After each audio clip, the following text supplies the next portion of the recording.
श्रीगणेशाय नमः। अथ श्रीगणपति अथर्वशीर्षा। हरिः ओं। नमस्ते गणपतये। त्वमेव प्रत्यक्षं तत्त्वमसि। त्वमेव केवलं कर्तासि। त्वमेव केवलं धर्तासि। त्वमेव केवलं हर्तासि। त्वमेव सर्वं खलविदं ब्रह्मासि। त्वं साक्षादात्मासि नित्यं ऋतं वच्मि सत्यं वच्मि। अवत्वं माम् अववक्तारम् अवश्रोतारम् अवदातारम् अवधातारम् अवानुचानमवशिष्याम् अवपश्चात्तात् अवपुरस्तात् अवोत्तरात्तात् अवदक्षिणात्तात् अवचोर्ध्वात्तात् अवाधरात्तात् सर्वतो मां पाहि पाहि समन्तात्। त्वं वाङ्मयस्त्वं चिन्मयः त्वमानन्दमयस्त्वं ब्रह्ममयः। त्वं सच्चिदानन्दाद्वितीयोऽसि। त्वं प्रत्यक्षं ब्रह्मासि। त्वं ज्ञानमयो विज्ञानमयोऽसि। सर्वं जगदिदं त्वत्तो जायते। सर्वं जगदिदं त्वत्तस्तिष्ठति। सर्वं जगदिदं त्वयि लयमिष्यति। सर्वं जगदिदं त्वयि प्रत्येति। त्वं भूमिरापो नलो निलो नभः। त्वं चत्वारि वाक्पदानि। त्वं गुणत्रयातीतः। त्वं वस्थात्रयातीतः। त्वं देहत्रयातीतः। त्वं कालत्रयातीतः। त्वं मूलाधारस्थितोऽसि नित्यं। त्वं शक्तित्रयात्मकः। त्वां योगिनो ध्यायन्ति नित्यं। त्वं ब्रह्मा त्वं विष्णुस्त्वं रुद्रस्त्वम् इन्द्रस्त्वम् अग्निस्त्वं वायुस्त्वं सूर्यस्त्वं चन्द्रमास्त्वं ब्रह्मभूर्भुवः स्वरो। गणादिं पूर्वमुच्चार्य वर्णादिं तदनन्तरम् अनुस्वारः परतरः अर्धेन्दुलसितां तारेण रिद्धाम् एतत्तवमनुस्वरूपं। गकारः पूर्वरूपम् अकारो मध्यमरूपम् अनुस्वारश्चान्त्यरूपम् बिन्दुरुत्तररूपम्। नादः सन्धानं संहिता सन्धिः सैषा गणेशविद्या गणकऋषिः। निसृद्गायत्री छन्दः गणपतिर्देवता। ॐ गं गणपतये नमः। एकदन्ताय विद्महे वक्रतुण्डाय धीमहि तन्नो दन्तिः प्रचोदयात्। एकदन्तं चतुर्हस्तं पाशमङ्कुशधारिणं रदं च वरदं हस्तैर्बिभ्राणं मूषकध्वजम् रक्तं लम्बोदरं शूर्पकर्णकं रक्तवाससं रक्तगन्धानुलिप्ताङ्गं रक्तपुष्पैः सुपूजितं भक्तानुकम्पिनं देवं जगत्कारणमच्युतम्। आविर्भूतं च सृष्ट्यादौ प्रकृतेः पुरुषात् परम्। एवं ध्यायति यो नित्यं स योगी योगिनां वरः। नमो व्रातपतये नमो गणपतये नमः प्रमथपतये। नमस्तेस्तु लम्बोदरायैकदन्ताय विघ्ननाशिने शिवसुताय श्रीवरदमूर्तये नमो नमः। एतदथर्वशीर्षं योधीते स ब्रह्मभूयाय कल्पते। स सर्वतः सुखमेधते। स सर्वविघ्नैर्न बाध्यते। स पञ्चमहापापात् प्रमुच्यते। सायमधीयानो दिवसकृतं पापं नाशयति। प्रातरधीयानो रात्रिकृतं पापं नाशयति। सायं प्रातः प्रयुञ्जानो अपापो भवति। सर्वत्राधीयानोपविघ्नो भवति। धर्मार्थकाममोक्षं च विन्दति। इदमथर्वशीर्षमशिष्याय न देयं। यो यदि मोहाद्दास्यति स पापीयान् भवति। सहस्रावर्तनात् यं यं काममधीते तं तमनेन साधयेत्। अनेन गणपतिमभिषिञ्चति स वाग्मी भवति।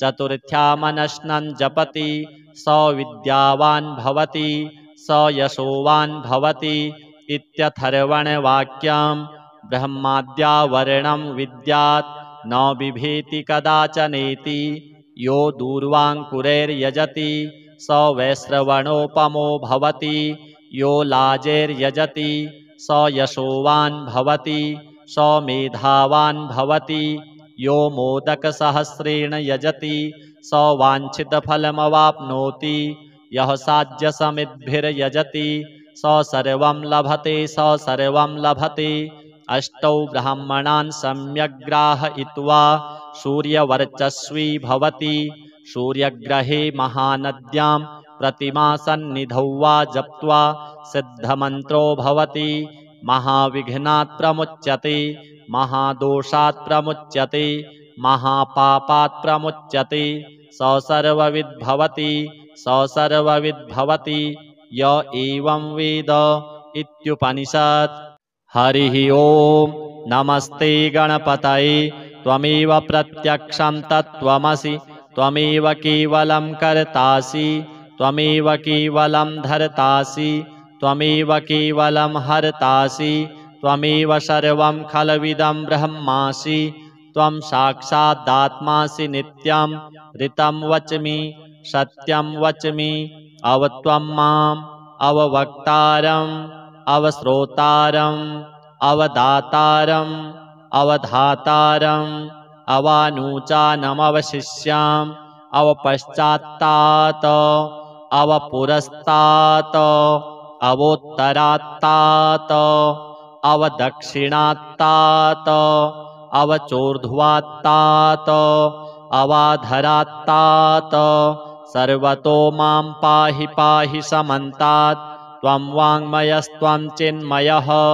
त्वमानन्दमयस्त्वं ब्रह्ममयः त्वं सच्चिदानन्दाद्वितीयोऽसि त्वं प्रत्यक्षं ब्रह्मासि त्वं ज्ञानमयो विज्ञानमयोऽसि सर्वं जगदिदं त्वत्तो जायते सर्वं जगदिदं त्वत्तस्तिष्ठति सर्वं जगदिदं त्वयि लयमिष्यति सर्वं जगदिदं त्वयि प्रत्येति त्वं भूमिरापो नलो नीलो नभः त्वं चत्वारि वाक्पदानि त्वं गुणत्रयातीतः त्वं वस्थात्रयातीतः त्वं देहत्रयातीतः त्वं कालत्रयातीतः त्वं मूलाधारस्थितोऽसि नित्यं त्वं शक्तित्रयात्मकः त्वां योगिनो ध्यायन्ति नित्यं त्वं ब्रह्मा त्वं विष्णुस्त्वं रुद्रस्त्वम् इन्द्रस्त्वम् अग्निस्त्वं वायुस्त्वं सूर्यस्त्वं चन्द्रमास्त्वं ब्रह्मभूर्भुवः स्वरो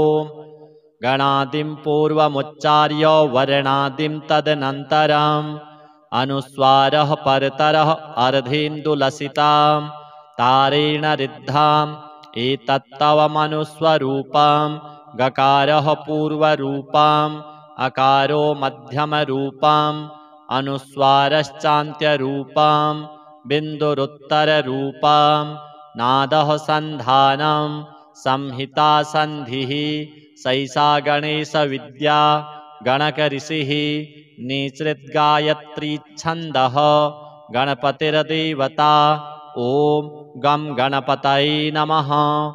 एकदन्ताय विद्महे वक्रतुण्डाय धीमहि तन्नो दन्तिः प्रचोदयात्।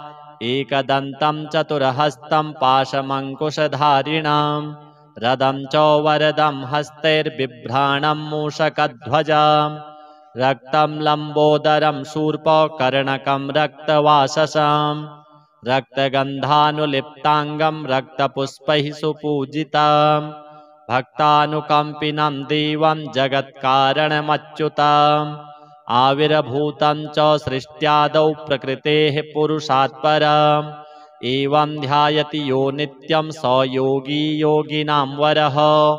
नमो व्रातपतये नमो गणपतये नमः प्रमथपतये नमस्तेस्तु लम्बोदरायैकदन्ताय विघ्ननाशिने शिवसुताय श्रीवरदमूर्तये नमो नमः।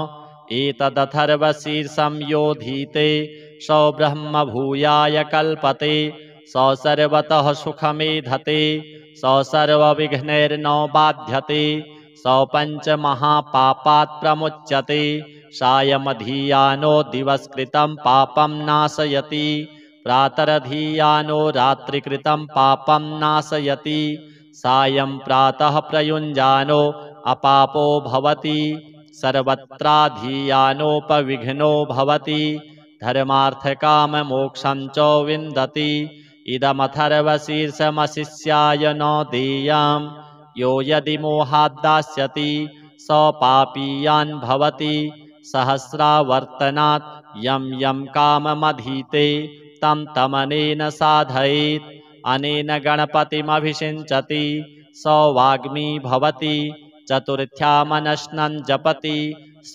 विद्यावान् भवति स यशोवान् भवति इत्यथर्वणवाक्यं ब्रह्माद्यावरणं विद्यात् न बिभेति कदाचनेति यो दूर्वाङ्कुरैर्यजति स वैश्रवणोपमो भवति यो लाजैर्यजति स यशोवान् भवति स मेधावान् भवति यो मोदकसहस्रेण यजति स वाञ्छितफलमवाप्नोति यः साध्यसमिद्भिर्यजति स सर्वं लभते स सर्वं लभते अष्टौ ब्राह्मणान् सम्यग् ग्राहयित्वा सूर्यवर्चस्वी भवति सूर्यग्रहे महानद्यां प्रतिमासन्निधौ वा जप्त्वा सिद्धमन्त्रो भवति महाविघ्नात् प्रमुच्यते महादोषात् प्रमुच्यते महापापात् प्रमुच्यते स सर्वविद् भवति स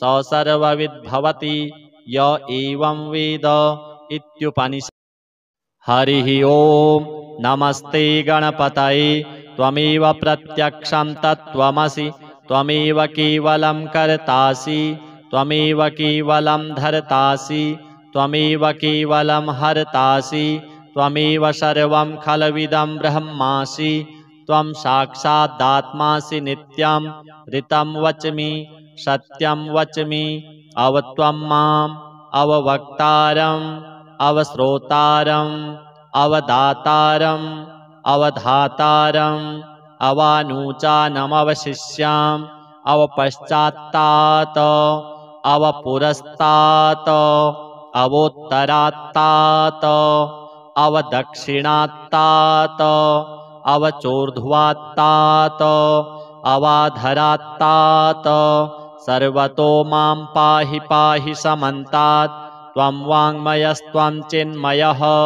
त्वमानन्दमयस्त्वं ब्रह्ममयः त्वं सच्चिदानन्दाद्वितीयोऽसि त्वं प्रत्यक्षं ब्रह्मासि त्वं ज्ञानमयो विज्ञानमयोऽसि सर्वं जगदिदं त्वत्तो जायते सर्वं जगदिदं त्वत्तस्तिष्ठति सर्वं जगदिदं त्वयि लयमिष्यति सर्वं जगदिदं त्वयि प्रत्येति त्वं भूमिरापो नलो नीलो नभः त्वं चत्वारि वाक्पदानि त्वं गुणत्रयातीतः त्वं वस्थात्रयातीतः त्वं देहत्रयातीतः त्वं कालत्रयातीतः त्वं मूलाधारस्थितोऽसि नित्यं त्वं शक्तित्रयात्मकः त्वां योगिनो ध्यायन्ति नित्यं त्वं ब्रह्मा त्वं विष्णुस्त्वं रुद्रस्त्वं इन्द्रस्त्वं अग्निस्त्वं वायुस्त्वं सूर्यस्त्वं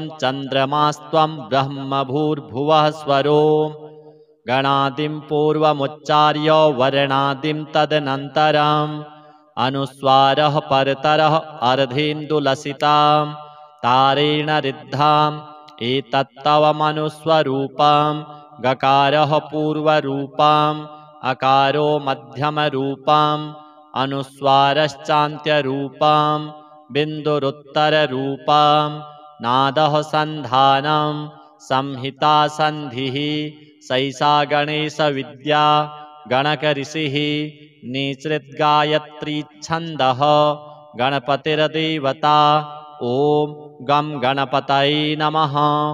एकदन्ताय विद्महे वक्रतुण्डाय धीमहि तन्नो दन्तिः प्रचोदयात्।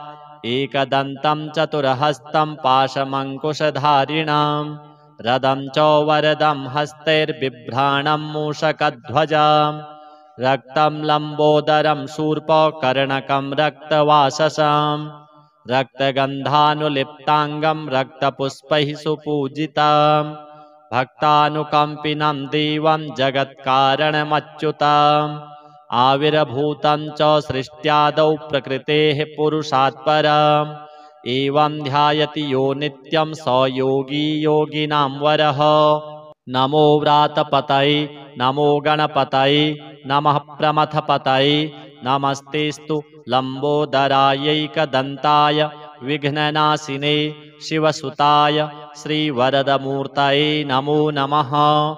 एतदथर्वशीर्षं योधीते स ब्रह्मभूयाय कल्पते स सर्वतः सुखमेधते स सर्वविघ्नैर्न बाध्यते स पञ्चमहापापात् प्रमुच्यते सायमधीयानो दिवसकृतं पापं नाशयति प्रातरधीयानो रात्रिकृतं पापं नाशयति सायं प्रातः प्रयुञ्जानो अपापो भवति सर्वत्राधीयानोपविघ्नो भवति धर्मार्थकाममोक्षं च विन्दति इदमथर्वशीर्षमशिष्याय न देयं यो यदि मोहाद्दास्यति स पापीयान् भवति सहस्रावर्तनात् यं यं काममधीते तं तमनेन साधयेत् अनेन गणपतिमभिषिञ्चति स वाग्मी भवति चतुर्थ्यामनश्नं जपति स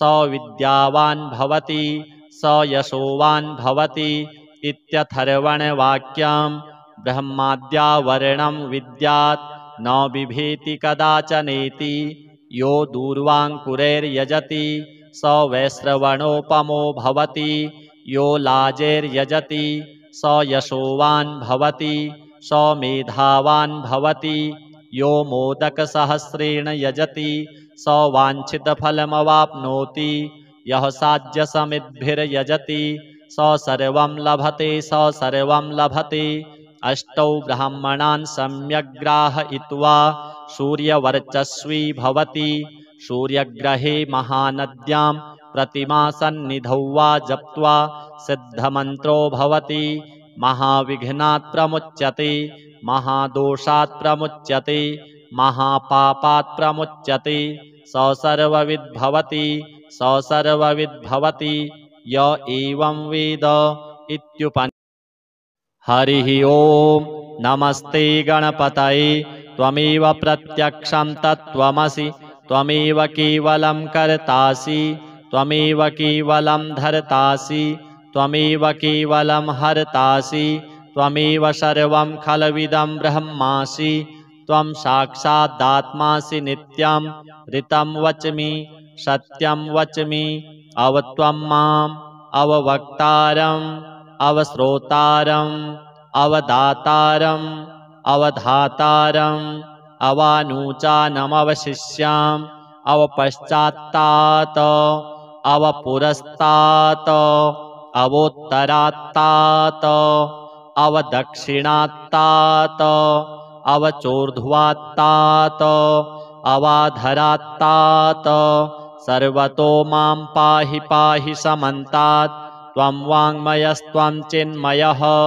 त्वमानन्दमयस्त्वं ब्रह्ममयः त्वं सच्चिदानन्दाद्वितीयोऽसि त्वं प्रत्यक्षं ब्रह्मासि त्वं ज्ञानमयो विज्ञानमयोऽसि सर्वं जगदिदं त्वत्तो जायते सर्वं जगदिदं त्वत्तस्तिष्ठति सर्वं जगदिदं त्वयि लयमिष्यति सर्वं जगदिदं त्वयि प्रत्येति त्वं भूमिरापो नलो नीलो नभः त्वं चत्वारि वाक्पदानि त्वं गुणत्रयातीतः त्वं वस्थात्रयातीतः त्वं देहत्रयातीतः त्वं कालत्रयातीतः त्वं मूलाधारस्थितोऽसि नित्यं त्वं शक्तित्रयात्मकः त्वां योगिनो ध्यायन्ति नित्यं त्वं ब्रह्मा त्वं विष्णुस्त्वं रुद्रस्त्वं इन्द्रस्त्वं अग्निस्त्वं वायुस्त्वं सूर्यस्त्वं चन्द्रमास्त्वं ब्रह्मभूर्भुवः स्वरो गणादिं पूर्वमुच्चार्य वर्णादिं तदनन्तरम् अनुस्वारः परतरः अर्धेन्दुलसितां तारेण रिद्धाम् एतत्तवमनुस्वरूपं गकारः पूर्वरूपम् अकारो मध्यमरूपम् अनुस्वारश्चान्त्यरूपम् बिन्दुरुत्तररूपम् नादः सन्धानं संहिता सन्धिः सैषा गणेशविद्या गणकऋषिः निसृद्गायत्रीच्छन्दः गणपतिर्देवता ॐ गं गणपतये नमः। एकदन्ताय विद्महे वक्रतुण्डाय धीमहि तन्नो दन्तिः प्रचोदयात्।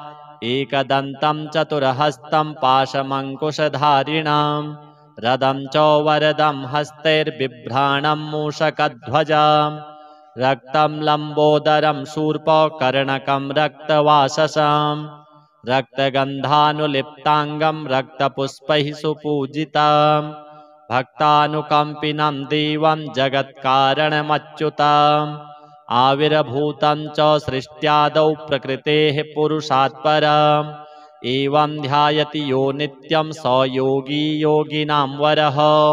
नमो व्रातपतये नमो गणपतये नमः प्रमथपतये नमस्तेस्तु लम्बोदरायैकदन्ताय विघ्ननाशिने शिवसुताय श्रीवरदमूर्तये नमो नमः।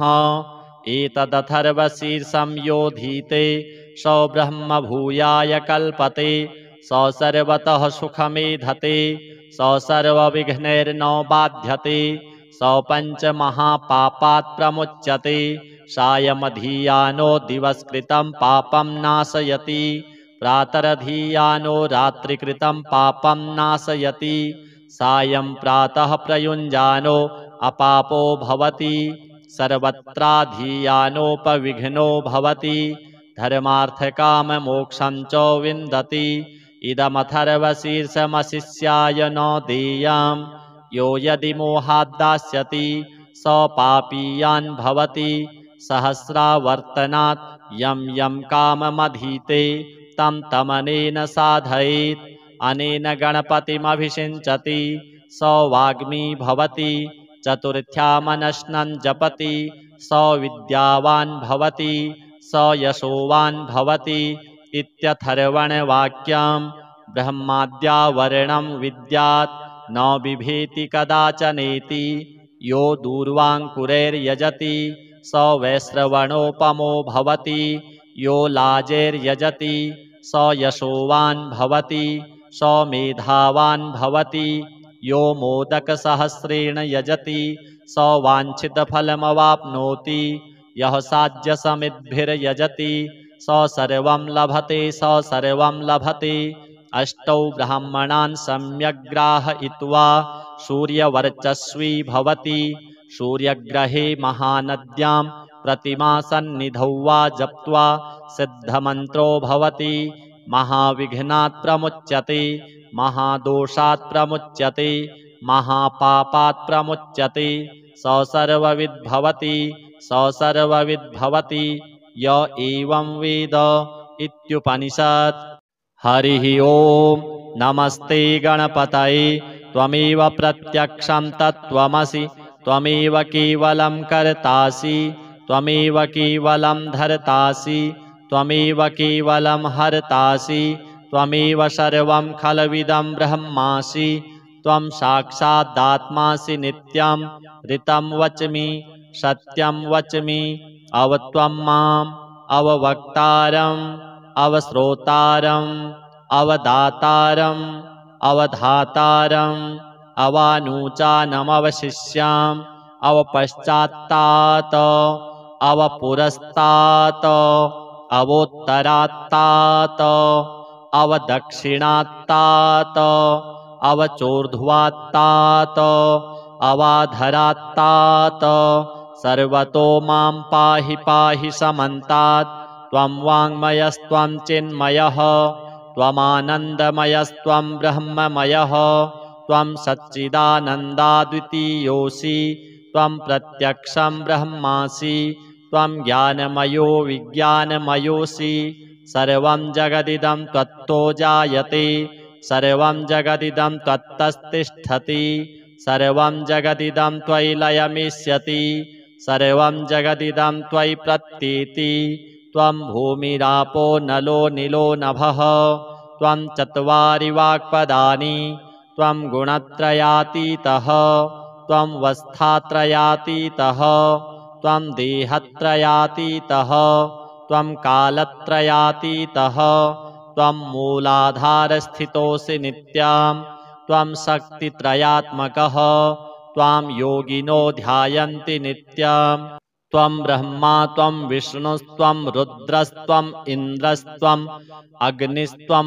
वायुस्त्वं सूर्यस्त्वं चन्द्रमास्त्वं ब्रह्मभूर्भुवः स्वरो गणादिं पूर्वमुच्चार्य वर्णादिं तदनन्तरम् अनुस्वारः परतरः अर्धेन्दुलसितां तारेण रिद्धाम् एतत्तवमनुस्वरूपं गकारः पूर्वरूपम् अकारो मध्यमरूपम् अनुस्वारश्चान्त्यरूपं बिन्दुरुत्तररूपं नादः सन्धानं संहिता सन्धिः सैषा गणेशविद्या गणकऋषिः निसृद्गायत्रीच्छन्दः गणपतिर्देवता ॐ गं गणपतये नमः एकदन्ताय विद्महे वक्रतुण्डाय धीमहि तन्नो दन्तिः प्रचोदयात् एकदन्तं चतुर्हस्तं पाशमङ्कुशधारिणां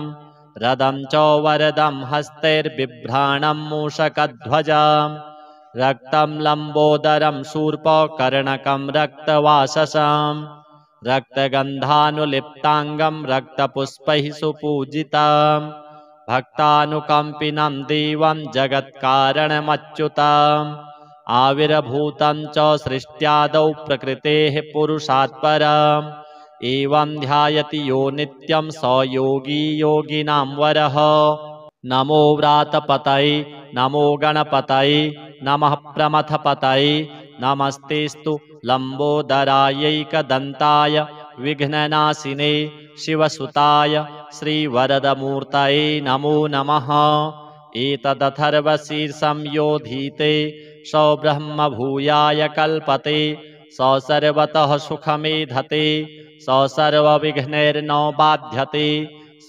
पञ्चमहापापात् प्रमुच्यते सायमधीयानो दिवसकृतं पापं नाशयति प्रातरधीयानो रात्रिकृतं पापं नाशयति सायं प्रातः प्रयुञ्जानो अपापो भवति सर्वत्राधीयानोपविघ्नो भवति धर्मार्थकाममोक्षं च विन्दति इदमथर्वशीर्षमशिष्याय न देयं यो यदि मोहाद्दास्यति स पापीयान् भवति सहस्रावर्तनात् यं यं काममधीते तं तमनेन साधयेत् अनेन गणपतिमभिषिञ्चति स वाग्मी भवति चतुर्थ्यामनश्नं जपति स विद्यावान् भवति स यशोवान् भवति इत्यथर्वणवाक्यं ब्रह्माद्यावरणं विद्यात् न बिभेति कदाचनेति यो